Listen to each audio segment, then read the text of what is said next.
இப்போது இந்த டிட்வா என்ன நிலையில் இருக்கிறது? ஏற்கனவே வலுவிழந்த நிலையில் இருந்த போதிலும் செயலற்று இருக்கிறது என்று கூற முடியாத அளவுக்கு இப்போதுதான் செயல்பாடு அதிகரித்திருப்பது போல இது கனமழையை இந்த வட தமிழக மாவட்டங்களுக்கு கொடுத்து கொண்டிருக்கிறது. இன்று காலை 6 மணிக்கு தொடங்கிய மழை இப்போது வரை நிற்கவில்லை. எப்போது நிற்கும் மழை சார்? கண்டிப்பாக, அதாவது இந்த புயல் அதாவது இந்த சிஸ்டம், அதாவது டீப் டிப்ரெஷன், ஆழ்ந்த காற்றழுத்த தாழ்வு மண்டலம் செயலிழந்தால் தான் அதிக மழை. ஓஹோ ஓஹோ. அதாவது புயலாக இருந்த பொழுது இமயமலையிலிருந்து குளிர்காற்றை ஈர்த்து கொண்டிருந்தது. அதாவது அரபிக்கடல் நோக்கி போன காற்றை தென்பக்கம் ஈர்த்துதான் தமிழ்நாட்டின் கடலோர மாவட்டங்கள்ல கடல் ஓரத்தில் மட்டும் அதிக மழை பொழிவை கொடுத்து உள்ளே இல்லாமல் இருந்தது. சரி. நேற்று இரவு கூட அந்த குளிர்காற்று அதிகம் வந்த காரணத்தினால்தான் இந்த பிரச்சனையே. செயல் இழந்த பிறகு இப்பொழுது அதோட விட்டம் அதிகரித்து குளிர்காற்றை இருக்கக்கூடிய அதோட ஈர்ப்புத்தன்மை, அதோட சக்தி இழந்திருக்கிறது இமயமலையிலிருந்து. சரி. இன்னும் செயலிழக்கும் பொழுது இமயமலையிலிருந்து அளவான குளிர்காற்று, நம்முடைய தரைப்பகுதியில் இருக்கக்கூடிய குளிர்காற்றை போதுமானது அதிக மழை பொழிவை கொடுப்பதற்கு. ஆக நீராவி கடலிலிருந்து கிடைக்கிறது. குளிர்காற்று அதிகம் வந்ததுனாலதான், ரேஷு அதிகமானதுனாலதான் மழை இல்லை. இப்போ இனிமேல் கொஞ்சம் மழை இருக்கும். ஆனால் ஒரே இடத்துல கொடுத்து கொண்டிருக்காது. இப்போ சென்னைக்கு கிழக்கே 110 கிலோமீட்டருக்கு போயிடுச்சு. 100 கிலோமீட்டர், சரியா 100. இப்போ இந்த நேரத்துல ஏற்கனவே 60 கிலோமீட்டர் வரைக்கும் வந்துச்சு. சரி. இப்போ 100 110, இன்னும் கொஞ்ச நாள் பாத்தீங்கன்னா திடீர்னு 50 கிலோமீட்டர் இருக்கும், 60 கிலோமீட்டர் இருக்கும். இப்படியே வட்டமடைத்துக் கொண்டே இருக்கிறது மையம். ஓஹோ. அதாவது இது முதல்ல ஒரு மணி நேரத்துக்கு முன்னாடி பாத்தீங்கன்னா திருவள்ளூர், சென்னை, செங்கல்பட்டு எல்லாமே பரவலான மழை பொழிவை கொடுத்திருக்கோம். ஆமா.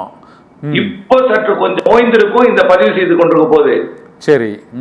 இப்பொழுது மழைப்பொழிவு திருவள்ளூர் மாவட்டத்தோட கும்மிடிப்பூண்டியிலிருந்து பழவேற்காடு மற்றும் எண்ணூர் இந்த பகுதியில் கனமழை பொழிவை கொடுத்து கொண்டிருக்கு. சரி. இப்படியே ஒரு விமானம் தரையிறங்கும் போது எப்படி வட்டமடிக்குமோ அதே போல வட்டமடித்துக் கொண்டே இருக்கும். அது சென்னை, திருவள்ளூர், செங்கல்பட்டு மாவட்ட கடலோரத்தை ஒட்டியே. ஓஹோ. திடீரென்று நெருங்கும், திடீரென்று விலகும், இறுதியில முட்டி மோதி ஏதோ ஒரு இடத்துல நுழையும். செயலிழக்கும்.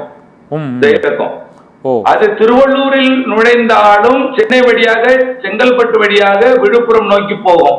சரி. சென்னையில் நுழைந்தாலும் அப்படியே காஞ்சி, செங்கல்பட்டு மற்றும் விழுப்புரம் மாவட்டங்கள் வழியாக தான் போகும் தெற்கு நோக்கி. அது செங்கல்பட்டில் நுழைந்தாலும் அது விழுப்புரம் மற்றும் அப்படியே டெல்டா மாவட்டங்களின் உள்பகுதி வழியா மேற்கு தொடர்ச்சி மலைப்பகுதிகள் நோக்கி தான் போகும். ஓஹோ. இதன் காரணமாக இது எந்த இடத்துல அது நுழைய போகிறது? திருவள்ளூர் மாவட்டத்திலா அல்லது சென்னையிலா அல்லது செங்கல்பட்டிலா? செங்கல்பட்டிலும் தென்கோடியில் இருக்கக்கூடிய செய்யூர், மரக்காணம் அருகிலா? இதுதான் இப்போ கேள்வி. இந்த மாவட்டத்துக்குள்ளேயே 2 நாள், ஒரு நாளைக்கு 2 நாள் நீடிக்கும். நாளைக்கு ஒரு நாள் கண்டிப்பா இருக்கும்.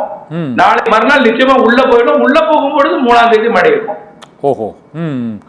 மழை உள்ளே போனாலும், டெல்டா மாவட்டங்களுக்கு உள்ளே போனாலும், தென் மாவட்டங்களுக்கு போனாலும், சென்னை வழியாக கிழக்கு காற்று நுழைத்து மழை இருந்து கொண்டே தான் இருக்கும். சிலகுமார், அப்போது 2வது முறையாக அது யூட்டர்ன் அடிக்குதா சார்? மீண்டும் டெல்டா மாவட்டம், தென் மாவட்டங்கள்னு சொல்றீங்களே, இப்போது 50 கிலோமீட்டர் தொலைவில் இருக்கிறது என்று கூறினார்கள். இப்போ நீங்க கூறுவது அந்த யூட்டர்ன் அடிக்குமா சார்? திரும்பி அடிச்சு டெல்டா மாவட்டங்களுக்கு இன்னும் மழை பெய்ய கொடுக்குமா? அதாவது இது யூட்டர்ன் அடிக்கல, வந்தது யூட்டர்ன் அடிக்கிறவங்க வட்டமடித்துக் கொண்டிருக்கிறது இப்போ அந்த கடல் பகுதியிலேயே. அதாவது செங்கல்பட்டுக்கும் திருவள்ளூருக்கும் சென்னையை மையமாக வைத்து கிழக்கு மேற்குமாகவும் தெற்கு வடக்குமாக பயணித்துக் கொண்டு சொல்லலாம். ஓஹோ. சரி. இது எந்த இடத்துல ரொம்ப வீக் ஆகுதோ அப்போ உள்ள நுழைஞ்சிரும். அப்போ ஒரு வெல் மார்க், ஒரு டிப்ரெஷனா முதல்ல இருக்கும். இன்னும் ஒரு 12 மணி நேரத்துல, இன்றைக்கு இரவு டிப்ரெஷன், இன்னைக்கு போகாது உள்ள. நாளைக்கு வெல் மார்க் லோ பிரஷரா மேலும் செயலிழக்கும் பொழுது உள்ளே நுழையும். அது மரக்காணத்துக்கு அருகிலே போய் உள்ளே நுழையலாம் அல்லது திருவள்ளூர் நுழையலாம். எங்க நுழைந்தாலும் அது தென் மாவட்ட, மேற்கு தொடர்ச்சி மலை மாவட்டங்கள் நோக்கி தான் தென்மேற்காக பயணிக்கும்.